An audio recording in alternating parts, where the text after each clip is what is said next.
we're wrapping it up. But still some pretty important things to talk about right now. What I realize now is that we're experiencing a shift in the way that society is treating entrepreneurship and the way that we're thinking about the world. And it's not an unfamiliar shift. It's a shift that has happened historically, and it happens every few generations. The time that I can think of the best, which is within my immediate grasp, is the 50s. Think about World War II.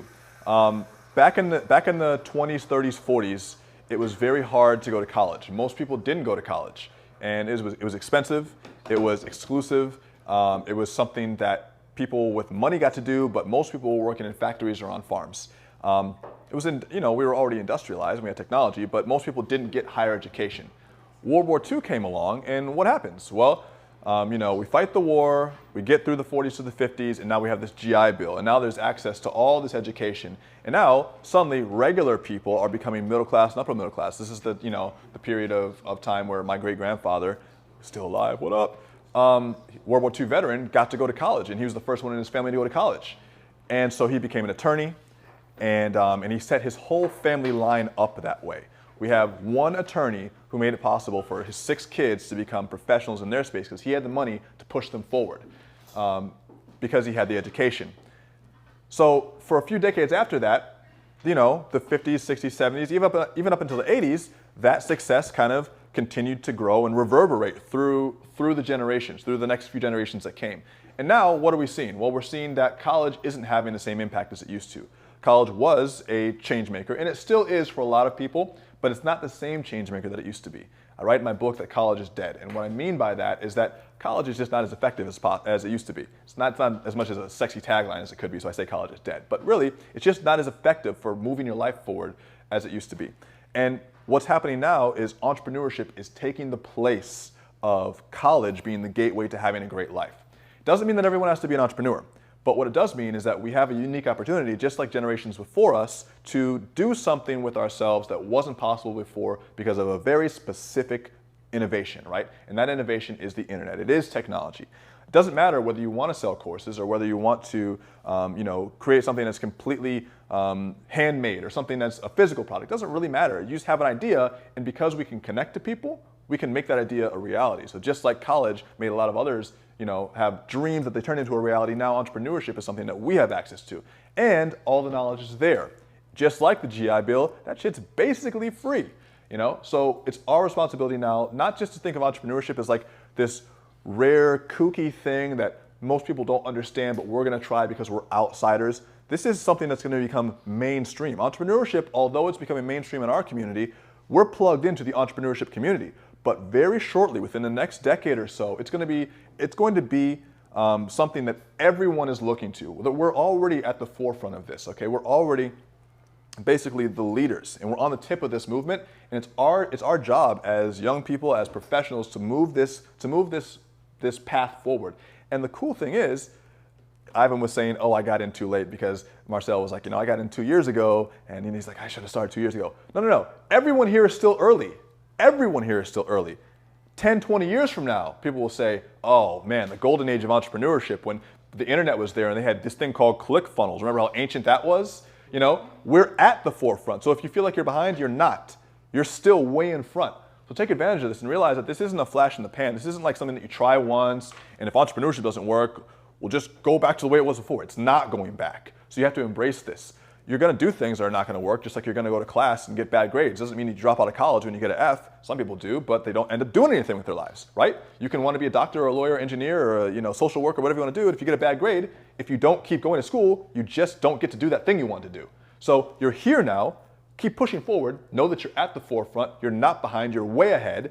And this isn't something that we can just decide whether or not we want to do. It's something that we have to do. And because you're here, you're self-selecting. You are the next generation. You are the entrepreneurs that are going to push us forward. So don't psych yourself out and just know that you're in the right place at the right time and work really hard to claim what's yours, right? Because you deserve it. So let's talk about this. That was completely off the dome, too. God. Module 5. So we're talking about product launch. We're talking about selling the course. And really, this applies to selling pretty much anything.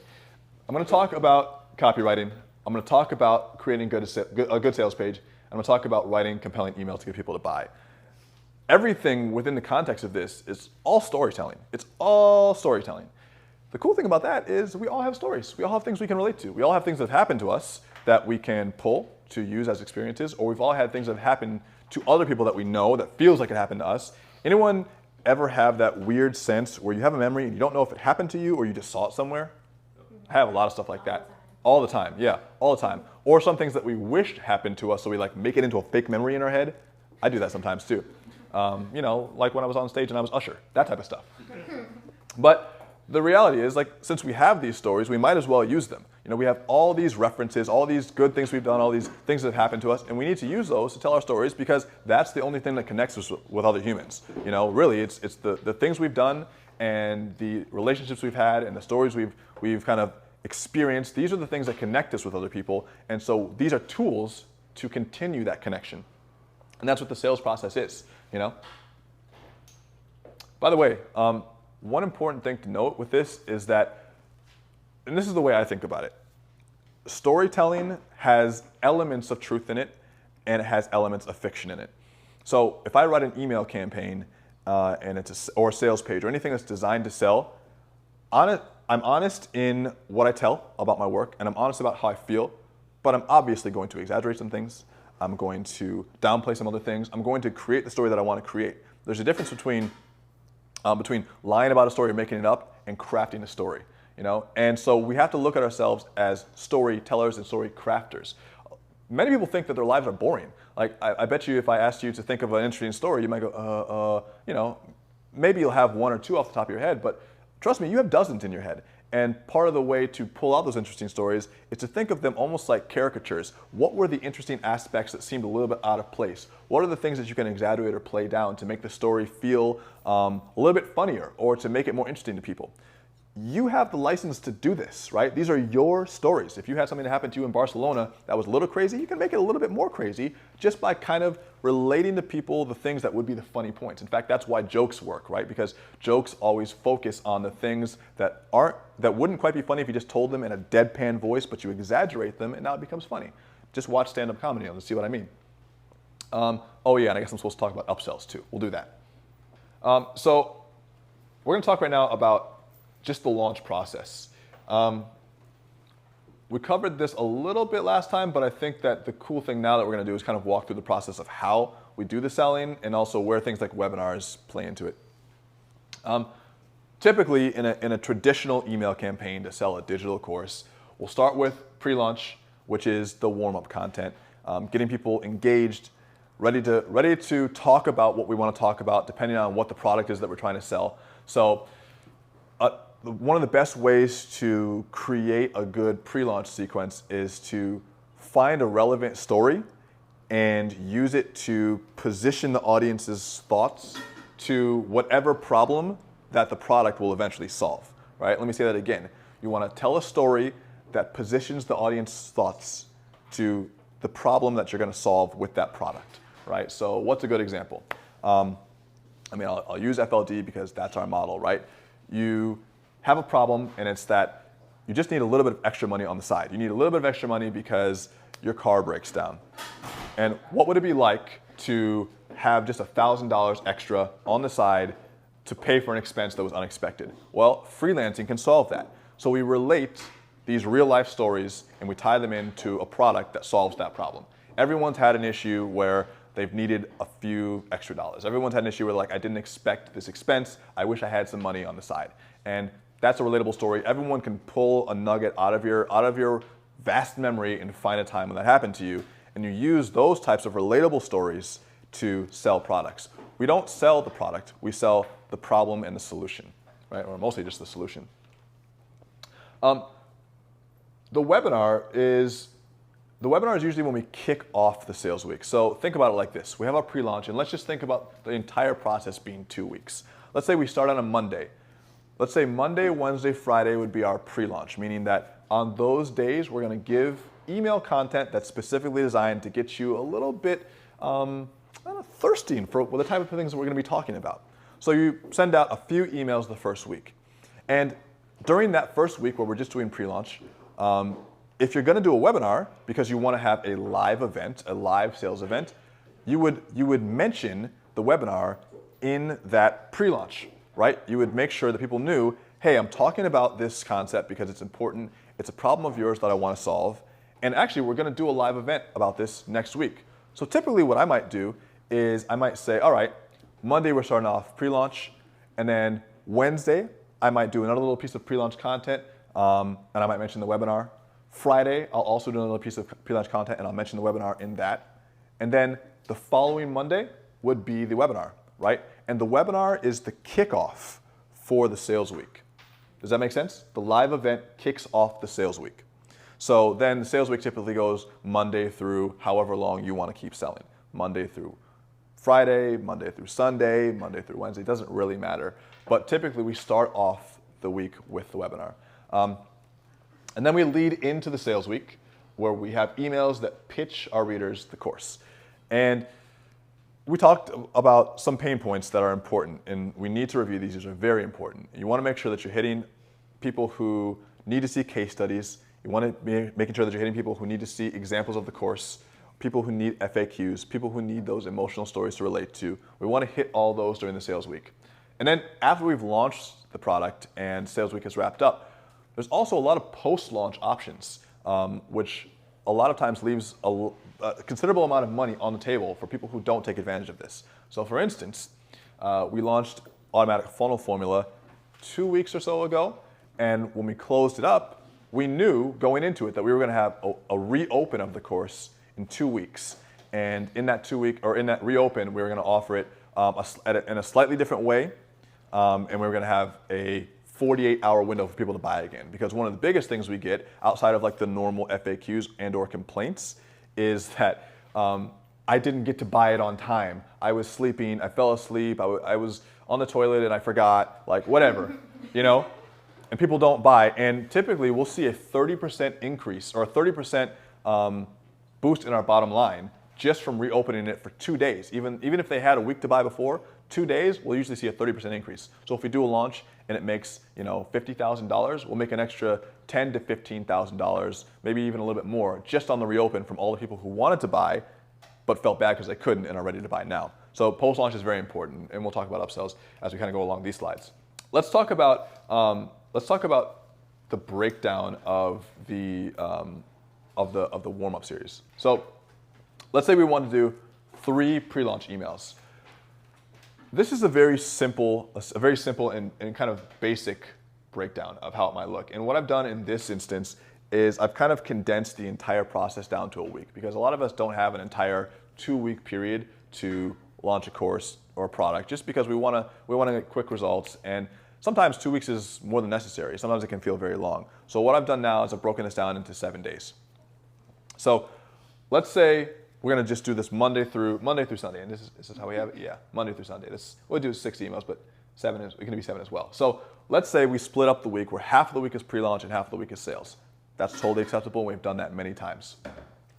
The first email might be something like an emotional story. So let's say you wanted to make a course on playing the guitar, right? You want to play the guitar, or you want to teach people how to play the guitar, and right off the bat, you need to realize that whenever you're making a course, most people are beginners. Everyone in the world is basically a beginner at everything. Most people don't make it to intermediate level, and even fewer than that are advanced. That's why in jiu-jitsu, which is one of my favorite things in the world, most people are white belts, and I think this is like a statistical significance, 90% of people fall off before they make it to the next belt. And so you can see only by the second belt, only 10% of the original people are still training. And so from that, the people who go to the next, and finally get the black belt, it's only from a pool of 10% when 90% of people who joined dropped off. So it's an even smaller increment at each level. And that's kind of how it is with all types of educational ventures. Most people start things, they browse, they dabble, and then they kind of just quit. So in any course that you're going to do, you're always going to be speaking to beginners or intermediates. There are definitely advanced people to speak to, and usually that's good because they can pay you more money if they have advanced needs, and you can make courses for them. But your audience at large is going to be beginning and intermediate. So you can show them that you understand their issues by introducing them to the problems that might affect an intermediate or advanced, or intermediate or beginning mindset. So I like to start with an emotional story. So let's say you want to sell a product on teaching the guitar. Okay, it might say something like, I remember when I was in high school and I went out to, you know, the football field, and there was this one guy, and he always was playing the guitar. I'm just making this up. He was always playing the guitar, and there were so many girls around him, and I always felt so. This isn't my story, and and I always felt so left out because he had this special talent that I didn't have, and I thought if I could just play the guitar better, I'd be able to get girls like him. Now I notice here it's not about the guitar; it's about the girls, right? The guitar is a tool, as it always is. The guitar is a tool. And you're talking about an emotional story where if you just had that one skill, you would have solved that emotional problem. So you might say something like, you know, have you ever felt like your life would be a lot more fun, a lot more interesting if you had the ability to play a musical instrument? I know I felt like that. Here's my story. So you tell that emotional story, you get them warmed up. And you can even do things like you can leave open loops in the emails. So you can say things like, and then something happened. I found out that playing the guitar wasn't quite as hard as I thought it would be, but there was one problem.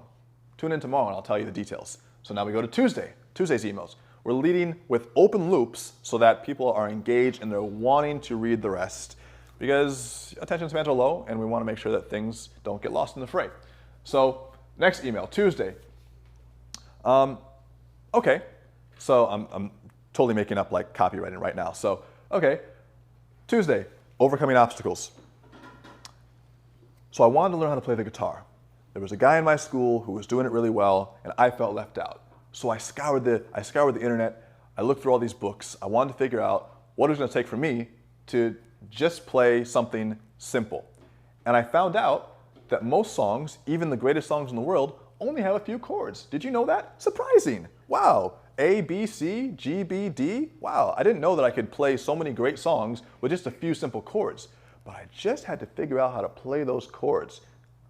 Next email, right? So we're getting people to see that there are obstacles, but you can overcome them with a little bit of insight. And then we say something on Wednesday like, then I had a breakthrough. This was my moment.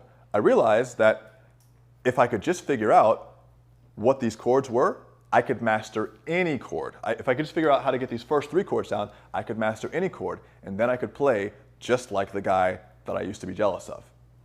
This is a super douchey email series. But you have a turning point, and you might even add a soft sales pitch in there and say, and this is on Wednesday, you can say something like, on Thursday, I'm going to talk to you about how I figured out the easiest way to play my favorite songs quickly, and tell you a little bit more about the strategy I've developed to help you learn the same thing. Stay tuned, right? So it's a soft sale.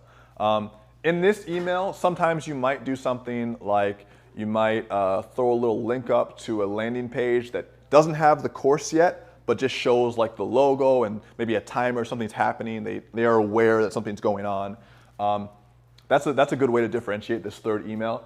But we're taking them through a story. It's an emotional story. It has overcoming obstacles, which we know based on our research, from all the research we've done before, that are resonant with our target audience. And then we're going to go to Wednesday and we're going to have this turning point, and it's obviously introducing the fact that a solution is coming, right? So then we go to sales, right? And we can say email 4. And the subject line might be something like now open. And we can say guitar domination 1.0, right? And this is my first sales email. And what's happening in the sales email? I'm breaking this down. I'm saying, here's the course, here's what it offers, here's why you should buy. Now, I'd probably change this format when we redo these slides. But if we open up the sales sequence on Thursday, typically what I would do is I would sell Friday, Saturday, and close Sunday. So I wouldn't close it Friday. I would close it on Sunday because we want to have enough sales exposure. So probably on Friday what I would do is I would pick one of those emotional triggers or one of those pain points, and I would just use the email to attack that. Let's say the first trigger is a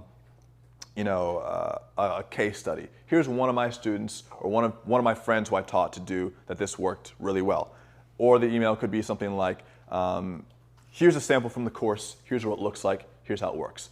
Or the story could be something like, here are the most common questions about the course, here's why it's going to be a good fit for you, or whether it's not going to be a good fit, and here's what you're going to learn. So you pick out these emotional pain points that we've kind of gone over, and you essentially just arrange them into individual emails, each email linking to the course that you want to sell. Again, we're talking about courses, but remember that this has a wide and overarching context for anything that we want to do with our business, because these are just emotions, right? So typically what I would do is I would open it, and I would have at least 3 to 4 days of sales. It really depends on when you want to open it. And just to be clear, guys, we've tested so many different types of launch models. We tested 2-week launches, 1-week launches, 2-day launches. We've tested all different types of funnels. They all work to varying degrees depending on the product price, the timing, the audience. So I'm giving you this as a basic layout, and it will work very well, but it's not the only option. And if you find that something seems like it makes more sense for you, then it could be the right option for you. Doesn't mean that we have every perfect solution figured out. It just means that this has worked. So let's say you email Thursday, Friday, and Saturday. Sunday would be the close. What happens on Sunday? Well, on the last day of a launch, you always want to make sure that there's urgency. That's the number one thing. You want to make sure that people know it's closing. Even though you're still going to get emails in your inbox 2 hours after close saying, oh, you know this, right? I'm sure you got this. Yeah, James is like, oh, bro, like I really wanted to buy your course, but I couldn't because I was giving my cat a bath. Can you open it back up? And and so what you do is, depending on what you do, honestly, sometimes I just say, yeah, sure, here's the link you can use. Or sometimes I'm an asshole and I say no. It just depends on how I'm feeling that day. Typically I say no though, and then we reopen it in 2 weeks. But on the last day of sales, you always want to make sure you have 2 emails. One saying, hey, sales are closing today. Here's why you want to get it. Here's what you want to. Here's why you want to get it. Here's a reminder of why it will help you, and now is the time. And then you want to have a second email, three-ish hours before the close, saying urgent, closing now. Get in there and buy. Here's something interesting that you'll see. This is what you'll see I've seen this in every single launch I've ever done, and it doesn't mean it's the only way launches go, but my friends have always experienced this. It's the inverse bell curve. In fact, Manish described this when he was talking about his launch. It has nothing to do with even email launches. It's the inverse bell curve.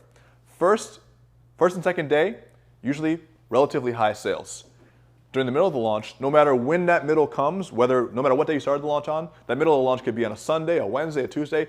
Whatever the middle of your launch is for sales week, you're always going to see a dip, because there's not really much encouragement to buy during that period, since you weren't excited enough to buy the first 2 days.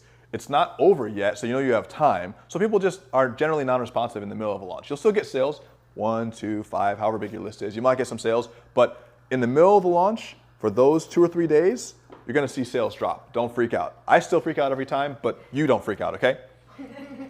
One thing you can do to boost those sales during that time period is you can offer bonuses in a specific window to pique interest at a time when typically there's a lull.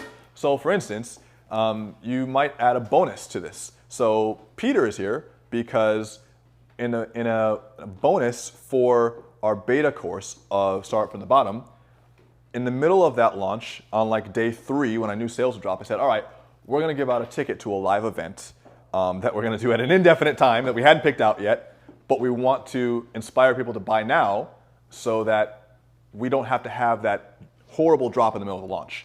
And we put that bonus in and we sent out an email. I believe it was like a Monday through Friday launch. And on Wednesday I said, hey, I just got really drunk last night and decided to add another bonus to the course. Anyone remember that email? Yeah. I got super drunk. Did I get drunk? I might have. I don't remember. But I got super drunk and decided to add this bonus. Embellished story, by the way. And I said, hey, we're going to do this live event. If you buy Start from the Bottom or the beta course within the next 24 or 48 hours, I forget what the window was, but within the next 48 hours, you'll get this free ticket, right? And that encouraged more people to buy during a period when typically there's low buying. And it didn't affect our sales at the end of the launch. So what ended up happening was, typically the inverse bell curve shows that there's a lot of sales at the beginning, almost no sales in the middle, and a lot at the end as it picks up. What we saw during the beta launch of this was a lot of sales in the beginning, a good amount of sales in the middle, and a lot more in the end. So those bonuses or extra offers in the middle help. So it's something to keep in mind. Typically at the end, what you'll see is it's a really weird effect, because it's almost like people are sitting by their computer waiting to buy up until the minute that the thing closes. Have you seen that before? Like if it closes at midnight, I'm talking 11:52. People were like, buy, buy, buy. And I'm like, where were you on Tuesday? You know, it would have made me a lot more peaceful internally if you would have bought this on Tuesday. But now I have to wake up. One thing I do too, which is probably not best practices, but I just do it. And maybe I shouldn't tell you guys this, but typically what I do is, if I start a launch, if I end a launch on like midnight or 11:59 on like a Friday or a Saturday or Sunday, whenever the launch is ending, typically I'll just leave the page open for like the 10 hours while I'm sleeping, and then just wake up in the morning, and I'll always see like a bunch of sales from when the launch was supposed to be closed. Because you got a bunch of slackers who are like, oh my God, I didn't know the time zone. And they'll buy in that period when I'm sleeping, and I'm thankful for that because it's extra money. And there are people who are like really strict about, if the launch is closed, it's closed. And I am too for the most part, but I'm trying to get this money, so I'll keep it open. I'll keep it open for a few more hours. People will ask to get into the course after it's launched, and typically, that's at your discretion. Sometimes if you really want to get aggressive with the emails too, when you're sending your emails out, especially if, like for instance, you're not sending them back to back on every single day. Let's say you're sending them Monday, Wednesday, and Friday for your emails. One thing you can do, which we found to be pretty effective, is send emails to non-opens. So Monday, Wednesday, Friday, you send your 3 emails that you want to send with your emotional story. On Tuesday and Thursday, when typically there wouldn't be any emails, resend the same email to people who didn't open the first email, because you want coverage. You want everyone who didn't get a chance to see it to open it. What you do when you do that resend, make sure you change the subject line and change like the first paragraph or so of that email, because otherwise certain providers like Gmail will thread that and they might miss it. So change the subject line, change the first paragraph or so it can get back up into the inbox. And this allows you to have coverage, and so you know that everyone saw your email. Think about the way people read it. Think about the way you read emails. Raise your hand if you read every email in your inbox. I'll wait. No, you don't. You don't. No, definitely not. You know why? Not because you don't want to, because it's impossible. So yeah, if you ever get nervous that you're being too aggressive with your sales emails, I'm sending every day, I don't want people to get mad. What's really gonna happen is just people are gonna miss most of it anyway. Here's something that's kind of hard for me to picture, but now I understand. The way that email opens and reads are distributed is, let's say that you have, let's say your average open rate is 20%, which would be a very good open rate depending on the list size. Let's say your average open rate is 20%. Well, let's say you send an email every single day, and every single day you get the same open rate, 20%, 20%, 20%. Just because you're getting the same open rate every day doesn't mean the same people are opening your emails. It's a different 20% each time. So really, over a period of a week, let's say you email every day, if the average open rate is 20%, you probably still have 30 or more percent of the people on your list reading. If you didn't keep sending on all those extra days, you wouldn't give people the opportunity to see the emails, and they're not annoyed by them. They missed them, and you're sending them to them, and they didn't see them, and they're opening them now. Think about how many emails you miss, and think about the emails that you really wanted to get that you're like, oh, good, glad thing I read this. So it's okay to have pretty broad coverage, especially when you're launching. You don't have room to, peter out on it. You really have to be committed to going through with the whole launch. Sometimes as you're launching, you might feel like, oh, I don't want to piss people off. I don't want too many unsubscribes. Push through that and keep emailing and at least get to the end so you can see what happens. If people unsubscribe, it sucks, but it's just the way of the game, and you're going to have people unsubscribe if you launch a lot. But the reality is, the buyers and the money that you make from the launch are going to make up for the people that unsubscribed who didn't buy anyway, so you just made money. It's fine. Keep in mind though, the amount of money that you can make on any launch is directly proportional to the size of your list to an extent. I'd say probably size times engagement, right? A big list is nothing if you don't have people who actually care about what you're doing or what you're saying. But it certainly does help. So as you gradually grow your list and it becomes bigger and bigger, as long as you maintain the quality of your content and the relationships stay good, a bigger list is going to equal more money. But what we found, just like I said with Instagram, we got a lot of people who were tire kickers, and so our list grew, but the quality didn't necessarily grow at the same rate that the list size grew. So as we went from 10, 15, 20,000 to 130, 40,000, our sales didn't directly 5, 10x just because we 5, 10x our list. And that's the big thing that most people don't understand. I thought when we hit 100,000 on the list, I was gonna be able to send out a picture of my naked ass to the list, and I was gonna be able to just live. Because I figured with 100,000 people will buy anything. Like, that's so many people, like I'm gonna be so rich. Not really. You know, it's actually even more complicated. It was actually easier when we had less people because I could see what's going on. Now, if we have 50,000 people who don't open, I really don't have the intel, you know, and I have to really dig. So this is important to remember. Just because the list grows doesn't mean that the revenue grows. Were you gonna say something, Rob? No. Yeah? Also, you know, obviously the quality of the service is gonna be a huge factor. And you're still gonna get sales if your product sucks, but the same people buy more than one thing. And the next thing you sell something, and if you sold something once that sucked, you're gonna get less and less sales every time and wonder why you're getting less and less. Another thing to think about too is segmentation. So this is a little bit advanced, but something to consider as you move forward. Each person is on your list for a different reason. They want a different result. Even if it's the same general result, like in our case, entrepreneurship, each person has a different vision for themselves. So you're gonna have to segment by what you think people want. When you have a small list, there's no need to segment. If you have, I would say if you have under 10,000 people, 10,000 people or under, really not much need to segment. Because everyone's kind of just new. 10,000 people is still a relatively small list. But once you start moving past that, it's important to start figuring out what individuals want, or at least what individual cohorts want, and testing very specifically to figure that out. So for instance, with Automatic Funnel Formula, what we did was we made our video series. We sent the free video series to the entire list, and then anyone who clicked to watch the video series, we made the assumption that they were interested in our material, and that segment became the only segment that saw the sales material. So just to repeat, because this is important, we sent the pre-launch emails to all 135,000 people, and of those 135,000 people, about 4,200 people said, "Oh yeah, I like funnels. I want to hear more about that." And then when we went to the sales week, we only sent sales emails to 4,000 because we didn't want to burn out, annoy, or just otherwise, you know, send out emails to people who didn't self-select. We want people who care about the stuff to get the sales emails. Otherwise, it's just falling on deaf ears. You're not necessarily you might make one or two. You'll probably make a few more sales if you send to people just on the general list because some people are just curious to see what it is.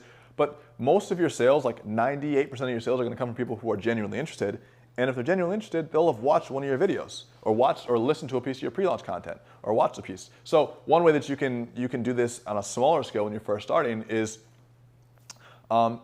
just go through your entire pre-launch, telling your story, hitting those pain points, warming them up for what it is that you have, and then when you're ready to sell, if you have a big enough list where it's worth segmenting, you know, after you've had a few thousand and you're really going, if you want to segment that list, just find the people who opened all the pre-launch emails and just launch to them, right?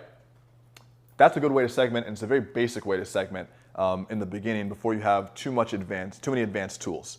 Yeah? And Infusionsoft shows you that information? Mm-hmm. Okay. How do you figure that out? But I wouldn't recommend Infusionsoft. MailChimp does too, and it's free.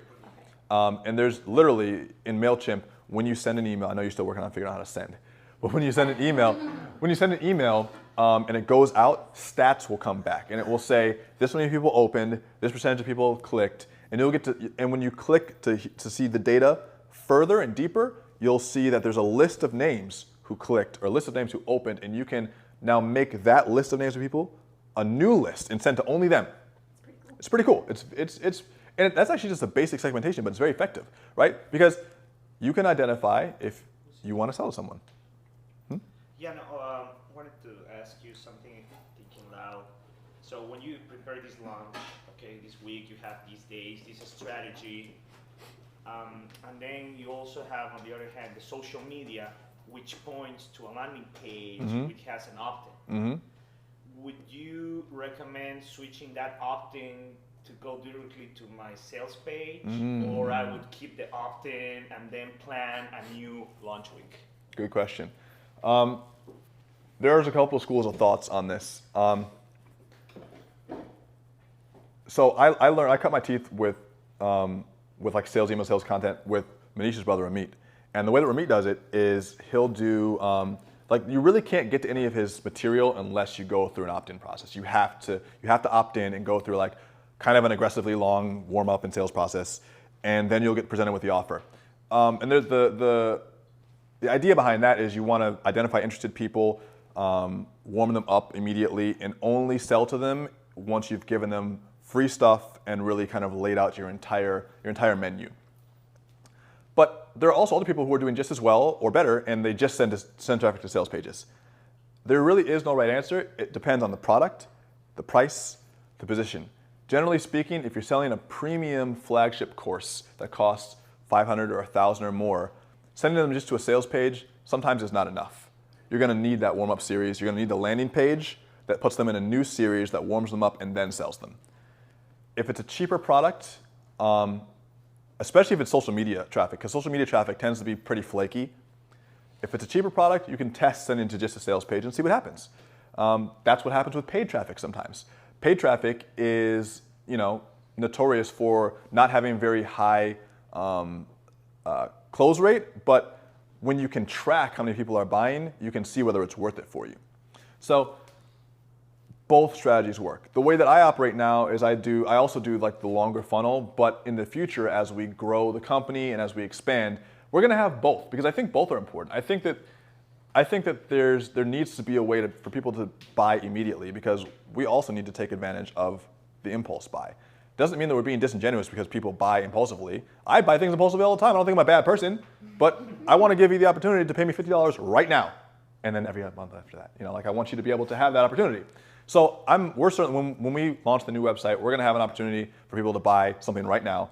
And then in our more expensive things, I want to be able to warm you up to that first, because I can't think of many things where it's been like a $2,000 digital course and I bought it without any prior knowledge. It's too, like, you read some of my articles first and you saw stuff first. You went through my funnel first, didn't you? You went through my funnel, you bought FLD. You might not have bought it if you hadn't seen any content before that, because the content's valuable. So both work well. So a couple little story ideas for your funnel. And these can kind of work in both sales emails and warm-up emails. Really just depends. I mean, it's kind of like once you get good at this stuff, there are rules, but you can bend them, break them, change them, move them, depending on what you want to do. So these are just ideas to add in your warm-up and your sales emails. The open loop is important. So just to kind of dig a little bit deeper into what the open loop is, you might start your story. We'll go back to the guitar because we're familiar with that already. You might start the story with saying, a few years ago, I was really looking for a big change in my life, and I learned to play an instrument that completely revolutionized the way that I see myself and the way I talk to people. But first, let me back it up and tell you a little bit. This same chair is Marcel. So you might say, I did this thing and it completely changed everything. But first, let me back up and tell you a little bit more about who I am and what I'm about. And let me give you a little bit of background information, right? So you start them by kind of making them salivate over a point that's really important to them, back it up and tell something that's unrelated, and then follow up and then end the email with, but don't worry, tomorrow I'll finish this story, right? You want to make sure that their mind is always working to try to figure out what makes the emails worth reading. If you guys want to figure out some good ways to do this in the practical world, just watch soap operas. They are masters at creating open loops. Yeah, right. Yeah, Della's laughing. But tell us, right? Yeah. Story writers specifically create things that will not allow you to be satisfied all the way. Any TV show that's out right now, some of these Netflix, Shark Tank. Well, Shark Tank is good, but I'm talking about like narrative shows. Yeah, Game of Thrones. You can think about this.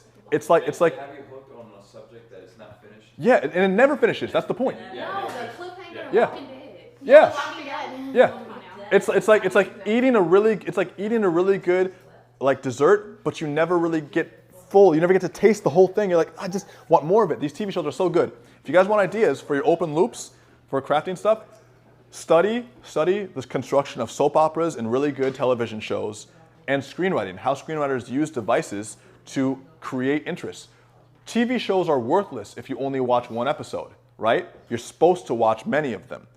The whole idea of Netflix, especially when they're creating their own original content, is that they drop an entire series on there and they have to make that content so good that you binge the whole thing. Why do we binge? Because every episode is an open loop. Dude, Breaking Bad destroyed me. If I ever find a show that has 5 seasons already on there, I'm gonna lose the month. I'm gonna lose it, My shows Breaking Bad with Netflix. Yeah. From the beginning to the end. Oh, you can't stop. Crazy. Have you ever been in your chair late night? You're like, I just, one more. It's like 3 a.m. 3 a.m. Yeah. And I think still to this day, it's considered to be like number one Netflix. It's one of the best shows. Number one show. You'll put yourself through physical pain to keep watching the show. You're like, I haven't eaten or gotten up all day. I haven't gotten up. I haven't eaten. Haven't. need a drink. I've like looked at my phone. Yeah, I got anything to drink. Yeah, I'm dehydrated. So these are open loops, and we are susceptible to these things because they're happening to us all the time. So take advantage of these, and study these, and put these into your work. P.S. This works well if you put it in a P.S. Good, open loop. Crunchy tactics. So you want to make sure that you have something that the like that. You want to make sure that you have something that the reader can actually do. This is really cool because if you can deliver an immediate benefit to your audience in a piece of content where they can take something that you've done, try it, and get an immediate effect, everything you say after that is immediately validated. So my friend Nathan did a really good job with this. He launched Instagram Domination, and it's a course on how to build up your Instagram. Anyone seen Instagram Domination here? You're like, yeah. Well, I launched it, so of course you guys saw it. I did an affiliate launch with him. And what he did with that was, and this is specifically good for Instagram, like this is a very good medium to do this with. He basically did a video series and he showed a few different tactics to use hashtags to start immediately getting followers even if you didn't have any. Rob used it, right? Did it work? Yeah. Right away you started using hashtags, what happened? My follower count went up. Yeah. They saw me, started getting better engagement. And what did you think when that happened? I was surprised. It was great. Oh shit, it worked. You know? If someone can prove that something to you works, you immediately see the benefit. It automatically changes their perspective on the fact that you're being honest, the fact that your paid content's going to be even better, and it makes them really anxious. Is that lighting okay for you? Yeah. Like, sure. Okay. Yeah, no, it's good. It looks cool too. So crunchy tactics are really, really useful. In FLD, we do have those. It's a little bit more difficult with the more, with a more like long tail approach like freelancing, because this is a whole business you need to establish. So I don't think I found anything as good as like a hashtag strategy for Instagram, but we do have tactics as well that work really well, or tactics that you might not be able to implement right away, but they like kind of make a light bulb moment go off. And that's what we kind of call the magic bullet. So this is one thing that we solve in one of our sales emails. I think it's like in the 3rd or 4th day of our sales week, where I give away what's called my automated onboarding process. So what happens in that process is, or it's basically just a piece of one of my lessons where I show potential customers of FLD how they can set up like a calendar system and a very, very simple funnel, like not advanced at all, like a calendar system and a very simple opt-in to make it so that when they want to get freelance clients, they don't have to bother calling people or tracking people down. The email and the schedule system funnels people to their inbox, sets them up on their calendar, and they can just pick up the phone and talk to them.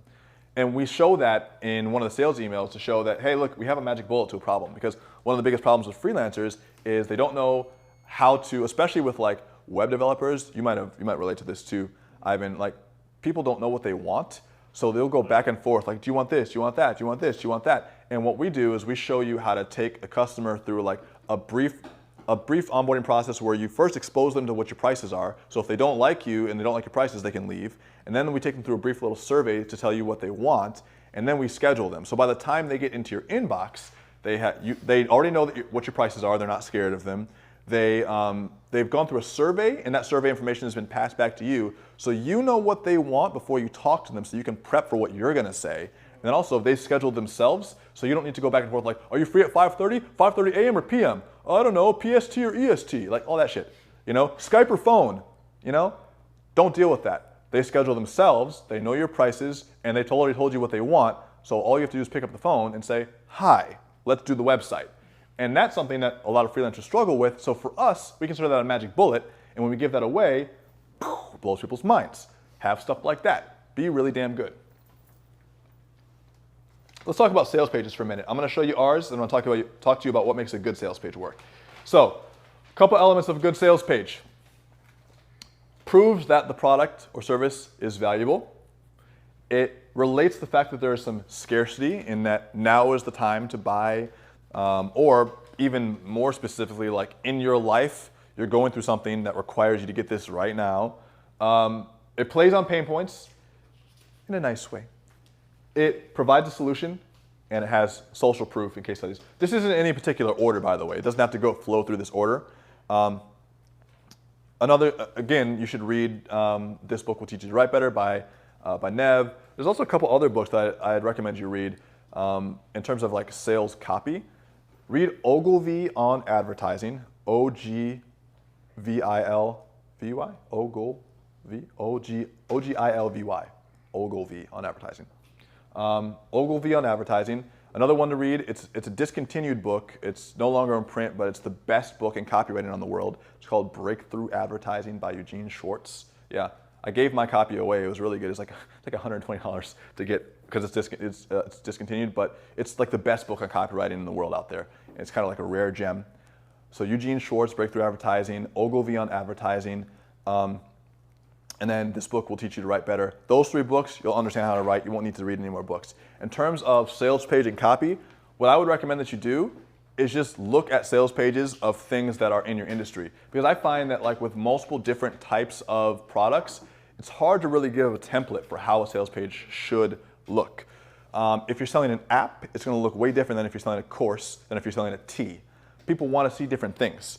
For apps, it's going to be really important to show screenshots, user experience, and different things like that. For digital courses, you're going to want to see things like benefits and testimonials and case studies.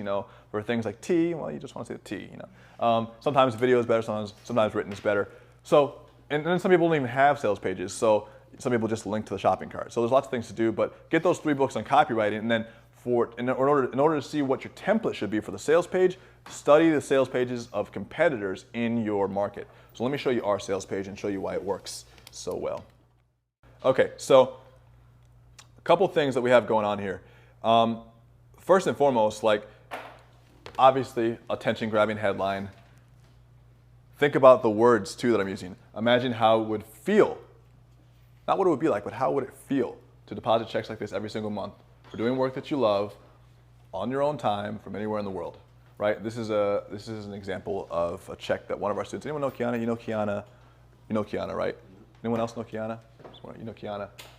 Only the black people know Kiana? Okay. Okay.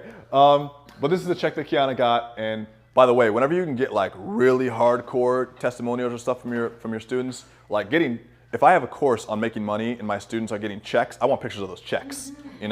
That's the proof right there. I should get some more of those. So imagine what it would feel like. So that's attention grabbing. That's a big headline. It's pretty good. This kind of shows, this is really a lot more benefits than features, right? With FLD 2.0, you'll learn how to find a profitable skill that people will pay for, even if you don't think you have any good ideas. Hitting on pain points. I don't think I have any good ideas. Where to find clients who will pay premium prices for your work, both online and offline, satisfying that complaint right away, and how to craft killer proposals to get the job every time. How to quickly scale your freelancing business to 1, 5, 10K or more every single month. Advanced strategies for creating an endless funnel of high-paying clients and outsourcing the projects so that you can be hands-off if you choose, right? So benefits right off the bat, and then we have testimonials and case studies. One useful thing is to get there's 2 ways to think about this, and we've done both.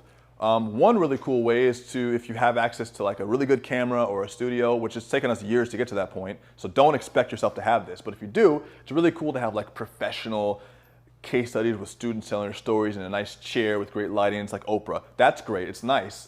You don't always have access to that, and sometimes it's even more real to just have your students or people who are your customers go on their own private YouTube accounts. These aren't on my YouTube accounts, these are on my students' YouTube accounts. Upload a simple face-to-camera video talking about their story. And I'm not ashamed to ask people for this. I have your testimonial, don't I, Alex? I think I have one. For me? Yeah, for FLD, do I? There was the one where I posted on Facebook. Oh, and I screenshotted it. 7 years versus 6 weeks, yeah. Yeah. That was a screenshot of the actual Facebook post, and then like the email. It was pretty much, you didn't like write, you pretty much wrote nothing in there other than the tagline, like what I said, and you go, but I didn't say that, this person. And it's Yeah. Literally, it's just all my content, and you maybe wrote like 1 or 2 sentences, like here from one of our students. Yeah. So, really So easy. user-generated testimonials are really good.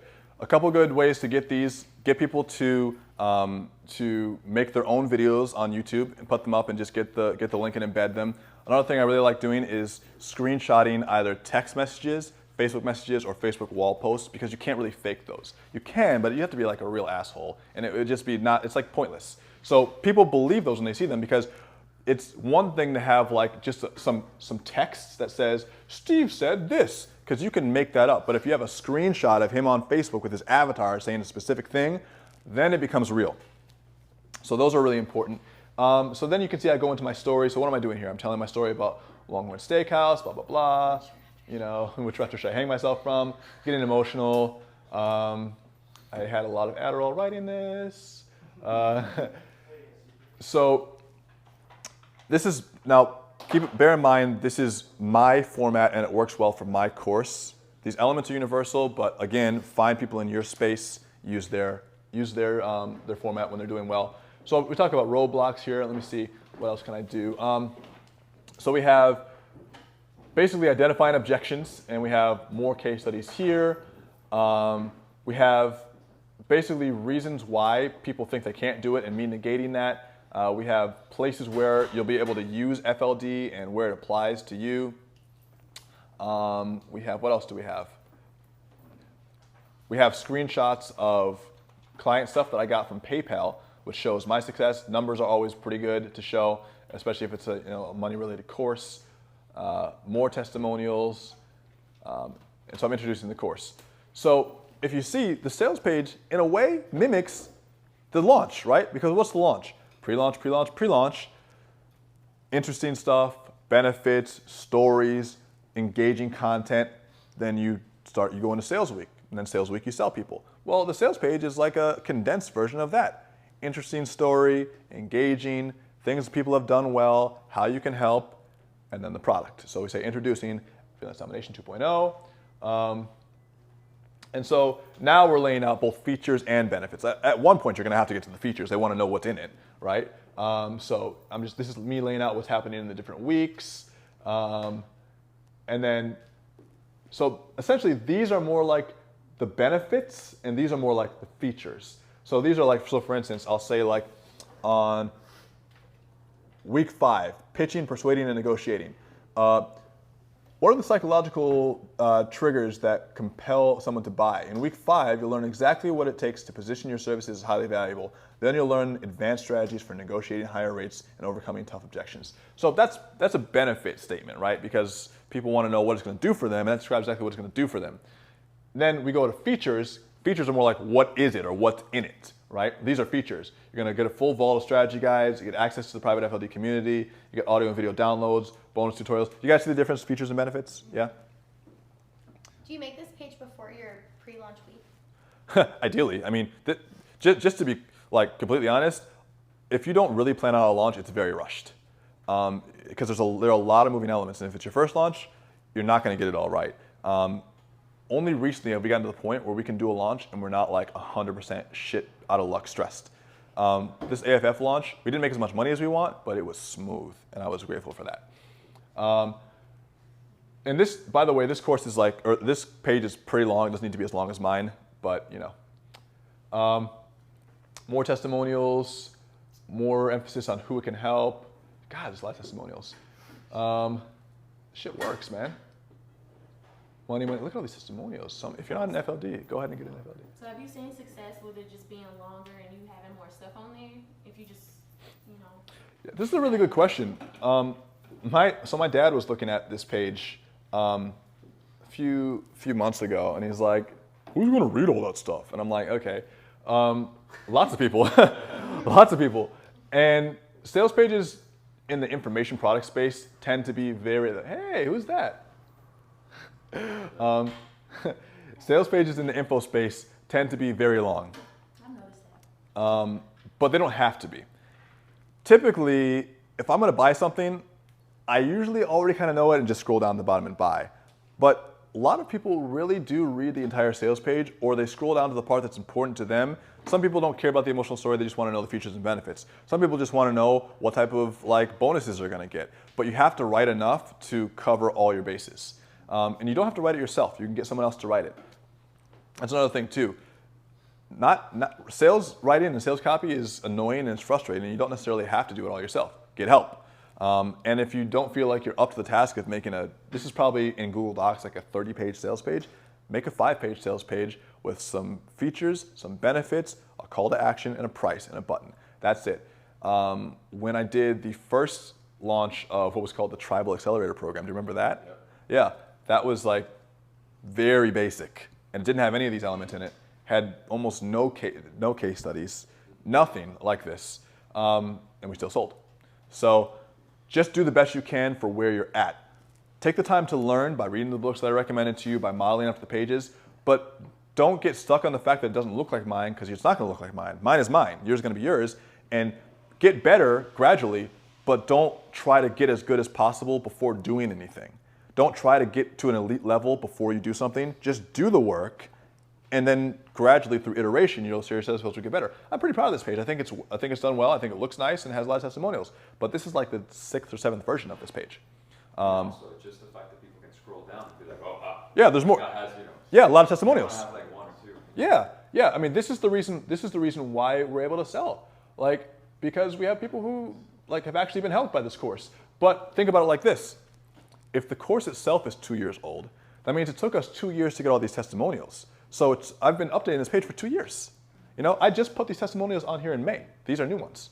And because I was thinking it's time to update the page. So it's a constant work in progress. Start with a shitty sales page, move up from there. And if you go to lead pages or ClickFunnels, they have all the templates set up for you, and they have all the boxes set up, and they say your testimonials go here, your story goes here, and you literally just fill the shit in. So it's like I was saying, entrepreneurship is on the rise. All the tools are here for us. You don't need to even have all the skills in the beginning. You just need to be able to identify what needs to be done and just use whatever tools you can and whatever knowledge you have in the short term to make this stuff happen.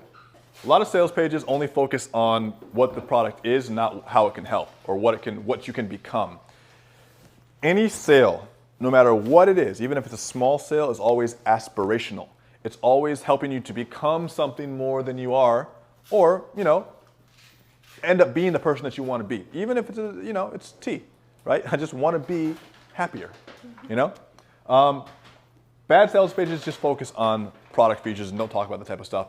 And you want to make sure that you have all these things like a hook, a story, an emotional tug, or basically any of the any of the influential triggers from the previous slide. Yeah, or any of those things. Okay, let's talk about webinars and how they can help you and how you can use them. So typically the webinars come after the pre-launch and to kick off sales week. This is when we do them, and we found that they work really well then. I've typically found that when you work with a webinar, only a few things are important. The first thing is which platform you use. So I was talking to Ivan about this earlier. I'm at a loss to recommend a specific platform right now. I guess if I had to recommend just one, I would say GoToWebinar, but I'm not enthused about it because I think that technology is changing. So GoToWebinar is a product made by Citrix, and it is just a platform that it's a piece of software that you install on your computer, and then you can produce the webinar from there. It's okay, but it's expensive, and there are some bugs. But it's better than everything else out there. But what I will say is keep your eye on things like Facebook Live, keep your eye on live streaming tech, and look for where that's going, because that's the next wave. We're kind of in this in-between phase where we're still using some old tech, but new tech is here, and we need to start adapting. I was talking to Manish about this at the break, and it's like, okay, well, what's going to be the answer? Are we going to try to turn Facebook Live into a webinar platform, or are we going to change the way that we do webinars to be more adaptable to something like Facebook Live? I don't know what the answer is to that yet. Facebook Live can only be streamed from a phone, and so some people, they see that as a downside because you want to show slides on a webinar. You want to be able to create images and take people through basically what we're doing here. But with a phone, you can't do that. There aren't quite platforms yet to do everything we want to do. But I would say go to webinar, start with that. You can get your first 100 people for free in terms of your space. You can have 100 people watching you for free, and then after that, it costs money. If you don't have any money or you don't want to pay, which is totally acceptable, use YouTube on air, right? You can use that and get lead pages, which is like $37 a month to get all the templates, and you can actually embed Google Hangouts or YouTube On Air inside of a lead page with a chat box on the side, and so it basically will end up being free. It will cost you nothing. And that's a good workaround. The only kind of downside with YouTube On Air / Google Hangouts is that there's a significant lag in what you say and what the customer hears. It doesn't really affect your webinar presentation too much, but I like to use multiple computers to monitor what I'm doing on a webinar so I can see like what's going on the sales end, make sure everything's working, and I have 2 monitors. And if I'm watching myself on one monitor, it really messes me up to be 30 or 60 seconds behind looking at my own voice or looking at my face, and it's too much. But it certainly is a viable platform, and I've had a lot of friends who do it and use it very easily, and it works. How about just Facebook? Facebook Live? Right. Just Well, you can do that, but you can't show slides on Facebook Live, and we like to use slides in the webinar presentation. So then the question is, do we try to create an app that will allow us to use Facebook Live with slides, or do we change the way that we do presentations and not use slides in the same way? That's where I'm at right now, and I don't know the answer to that yet. So we'll figure it out as we go along. On this last webinar for Automatic Funnel Formula, was anyone on that webinar? I just took the cell phone. You were on it, yeah. I took the cell phone and I showed the slides with the cell phone. And actually, George, how did it look? Did it look okay? Like, what did it look like? It was fine. It looked fine, yeah. I don't know. It worked. Like, It worked. recorded Yeah, it wasn't the sexiest way, but we made sales, you know, and it got the job done. So there's a better way to do it. We haven't figured it out yet. Yeah. Are there any alternatives to webinars for people who don't want to spend 30, 60 minutes like sitting through a presentation, or if you're not really the type to kind of like speak for that long, or they don't want to? Yeah, there's a bunch. I mean, first of all, just to think about how businesses make money. So webinars are not the business. Webinars are just a tool, but we have lots of tools. We have, email, which can sell directly. We have phone. We have webinars. We have live or in person. We have social media to an extent is a tool. So you don't need to do webinars, or if you're not comfortable doing live webinars, you can always pre-record one. I would recommend that if you're going to pre-record it, and pre-recording is good because then you can edit it the way that you want to edit it and take your time with it and script it. Also, for the last Automatic Funnel Formula series, it was a video series. We used 2 cameras, and I used a teleprompter. You can get a teleprompter for like 150 to 200 bucks, and it attaches to the camera that you're using, and you can read your exact words. You can write a script, and it has a plate of transparent glass, so you can look directly into the camera. It's nice. Look directly into the camera and say exactly what you want to say, which is very nice with no pauses. And if you're doing like a recorded webinar or presidential speech, it's very useful. So you can do that. Also, one thing that's becoming big, which I didn't put in here, but it's becoming really, really big, or I think will become big, but hasn't really hit yet, something to pay attention to, is episodic style sales series. So I've seen a few different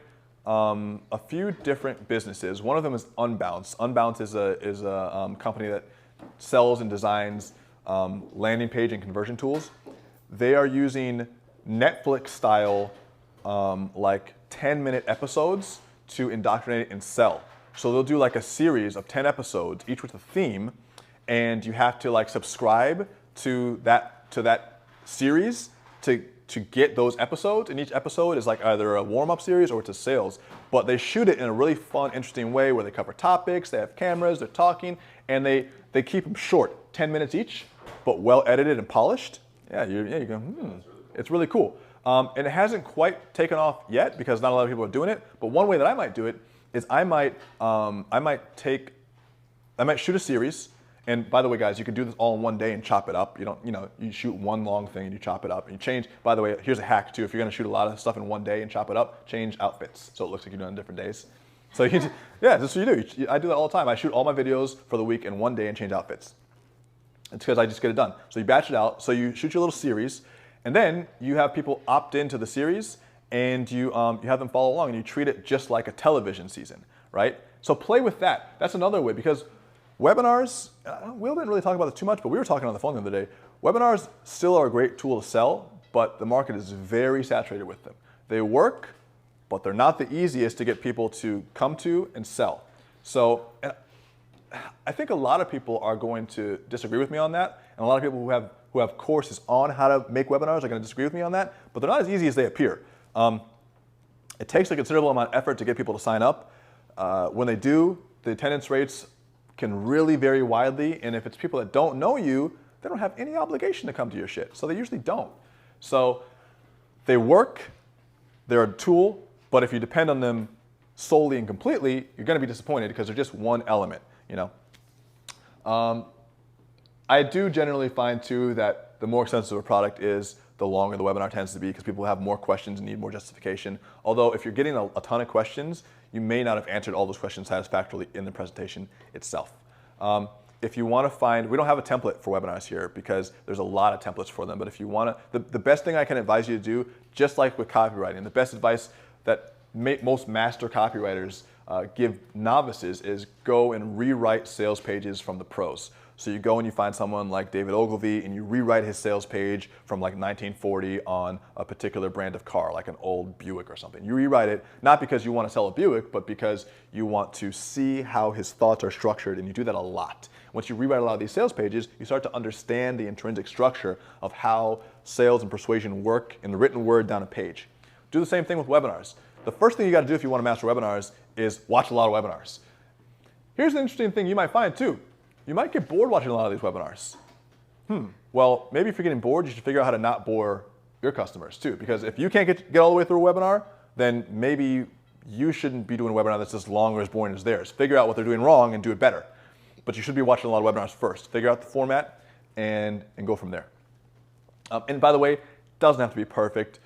You've heard stories now of webinars crashing and still making money. That's happened to me. We had a webinar, our last webinar crashed, didn't it? Yeah, and we still did like 10 or something K on the webinar. So it wasn't bad, you know? And so things can go wrong. You can have technical errors and still come out with a win. So go in there with a basic slide deck that you get off of Envato Marketplace, graphicriver.net. Get a basic slide deck, run people through the slides, features, benefits, pain point, offer, done. I would keep it to under an hour. 45 minutes is like a max attention span. I find myself watching a 45-minute television show getting bored sometimes, so keep that in mind. Will from Startup Bros, when his e-commerce empire, that entire course, he does probably the best I've ever seen anybody in terms of webinars. He delivers a free webinar, and it's like an hour and a half. I think it's been up to 2 hours. Yeah. On the entire time, but he delivers so much value for free that at the end of it, people are just dying to pay him for it. And I've never seen anything like. He was the first one. He goes super hard. Man, I mean, it's just like 2 hours of teaching how to build a business, such good value that basically sells a course for himself. Well, here's something to think about too. This is something we joke about too. Because basically, Will does really long webinars. I don't like those webinars. I can't handle them. But they work for him. And what he essentially does in his webinar is he'll just talk out the entire course in the webinar. But as humans, we can't retain all that information after 2 hours. So we're going to have to buy the course to break it down for us. And of course, there's some little tidbits that he leaves out, like important stuff too. But he basically gives it all away in 2 hours, and people still buy. Why? One, to thank him for giving such awesome value, to get access to the material forever, because sometimes webinars go away, or like watching one long video isn't the same thing as being in a course, for the community, and for all the other things that come with getting a product that's going to help you move your business along, right? So you also feel like you're making an investment in yourself when you buy the course. So you can go really long, and if you go really long, you can pretty much give away almost everything that's in the course, and people will still buy the course. There's really not too much you can give away, because they're still going to buy, you know, because there's always little things that you leave out or that they just missed the first time, right? Just like if you were to watch all these videos back, which we're going to edit and chop it up and make it into something really nice and send it to everyone from the whole weekend, and you're going to watch this over again and catch things that you didn't catch the first time, right? So those are things to consider. After you're done with the sales process for the week, and you've gone through the warm-up, the webinar, the sales week, a couple different things you can do. I wanted to mostly talk about the scholarship offer. This is something that I got from a friend of mine, Brent. He has a company called You Gurus, and this is something that we implemented that works really well. So we'll run FLD like this: first week, warm-up series; second week, sales, and then we'll close down the course. And then 2 weeks later, we'll reopen it, and we'll do our 2-week reopen.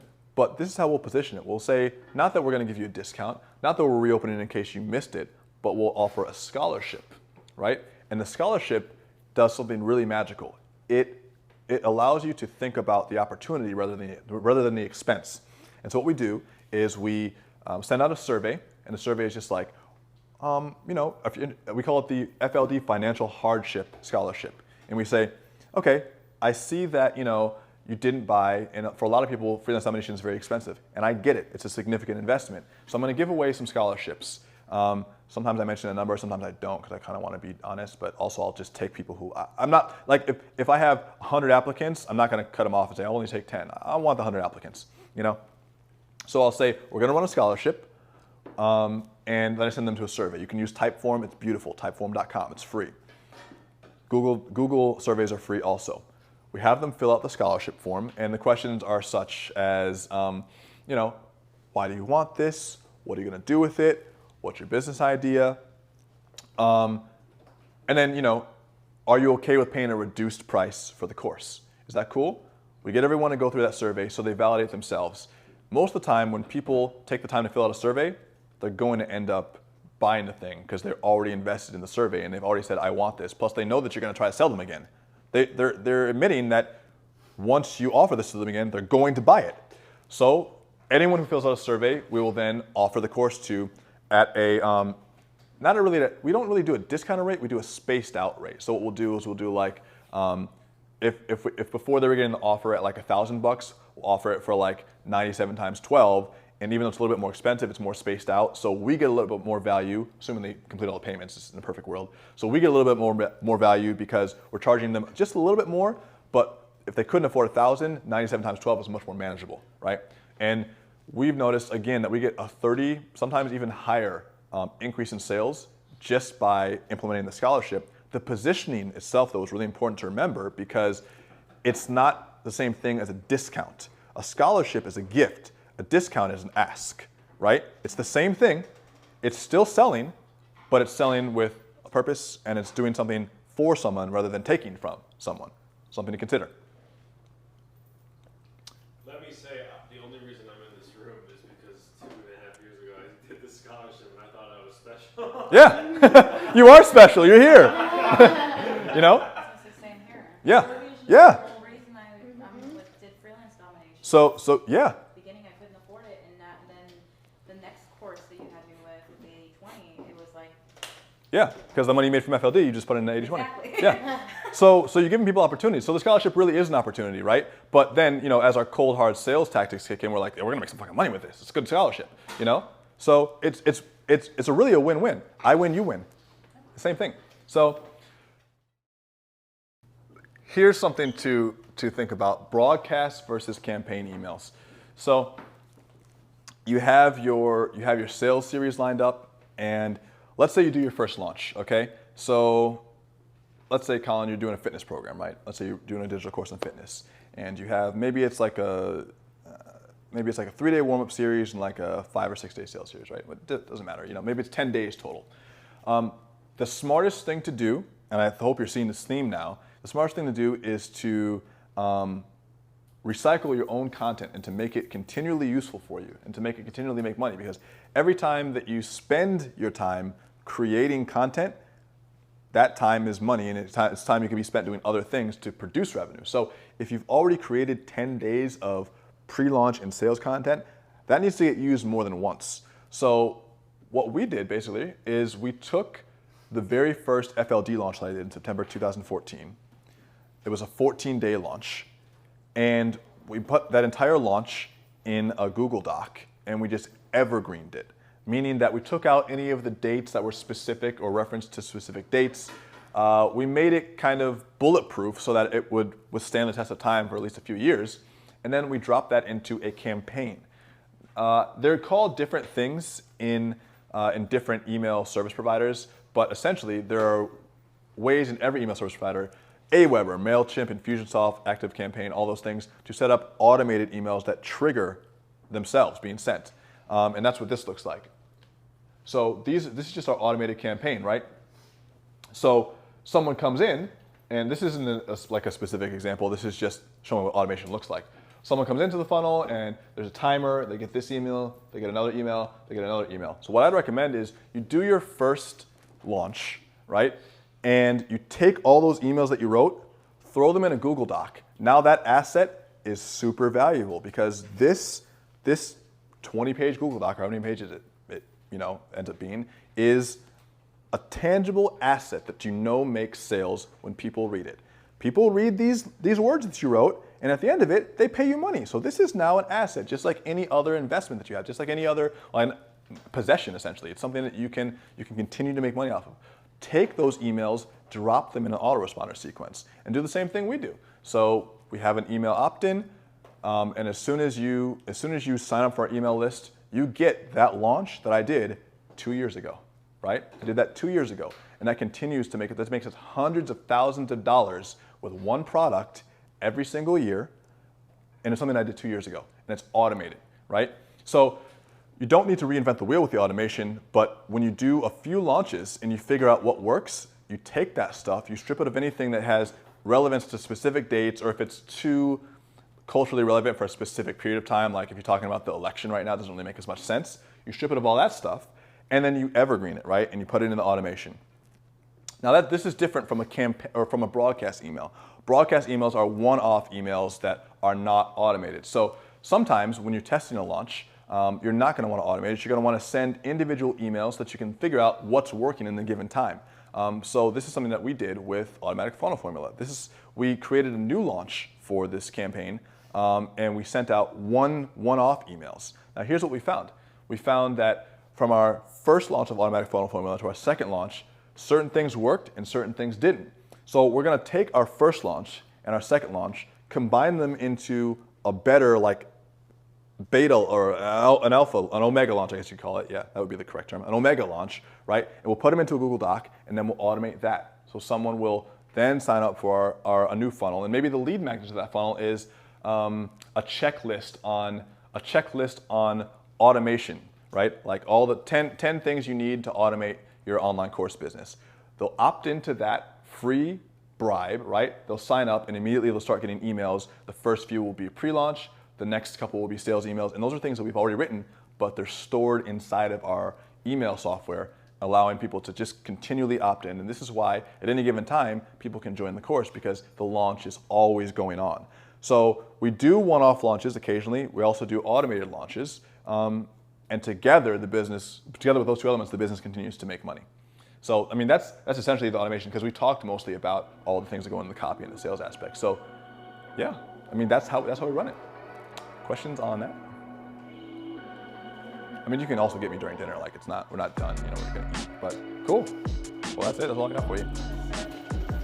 So. Wow. Woo!